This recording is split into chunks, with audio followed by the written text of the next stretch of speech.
ქვეყნის მასშტაბით სეზონური გრიპის საწინააღმდეგო ვაქცინაცია დაიწყო, აცრა ყველა მოქალაქისათვის უფასოდ არის ხელმისაწვდომი. ქუთაისში სეზონური გრიპის საწინააღმდეგო ვაქცინაცია 14 სამედიცინო დაწესებულებაშია შესაძლებელი. ჯანდაცვის სამინისტროს ინფორმაციით, აცრა 6 თვის ასაკიდანაა შესაძლებელი და ყველა მოქალაქისათვის უფასოა. იმუნიზაციის სახელმწიფო პროგრამის ფარგლებში საქართველოს 200,000 დოზა ფრანგული წარმოების 4 კომპონენტიანი სეზონური გრიპის საწინააღმდეგო ვაქცინა შეიძინა, რომელიც ერთ-ერთია ჯანმოსმიერ რეკომენდირებულ ვაქცინებს შორის. როგორც სამინისტროში განმარტავენ, ვაქცინა მორგებულია იმ შტამებზე, რომელთა ცირკულაციაც მოსალოდნელია გრიპის სეზონზე. გრიპის საწინააღმდეგო ვაქცინაცია დაიწყეთ 10 ოქტომბრიდან.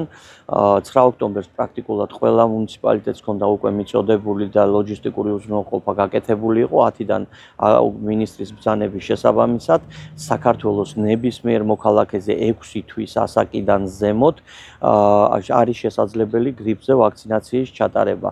აღნიშნული ვაქცინაციის ესეთი დროული დაწყება მნიშვნელოვანია, იმიტომ რომ ჯერჯერობით ჩვენ არ აგვაქვს ცირკულაციაში გრიპის ვირუსი აქტიურად დაფიქსირებული, შესაბამისად, რაც უფრო დროულად ჩავიტარებთ ამ ვაქცინაციას, დროულად გამოვიმუშავებთ შესაბამის იმუნიტეტს და მზად ვიქნებით იმისათვის, რომ სეზონზე გრიპი თუ დაგვემართება, ან გადავიტანოთ იოლად, ან შეიძლება საერთოდაც არ დაგვემართოს და არ დავინფიცირდეთ გრიპის ვირუსით. არანაირი უკუჩვენება გრიპის ვაქცინაციის შემთხვევაში არ აგვაქვს, მხოლოდ და მხოლოდ თუ არა ის ახლა ვთქვათ რესპირატორული დაავადების ნიშნები და აქვს ტემპერატურა მაღალი 38-ზე ზემოთ, ამ შემთხვევაში რა თქმა უნდა არ უტარებთ ვაქცინაციას გამოჯანმრთელებამდე, თუ ადამიანი თავს გრძნობს ჯანმრთელად და კარგად შეუძლია მივიდეს და ჩაიტაროს ვაქცინაცია.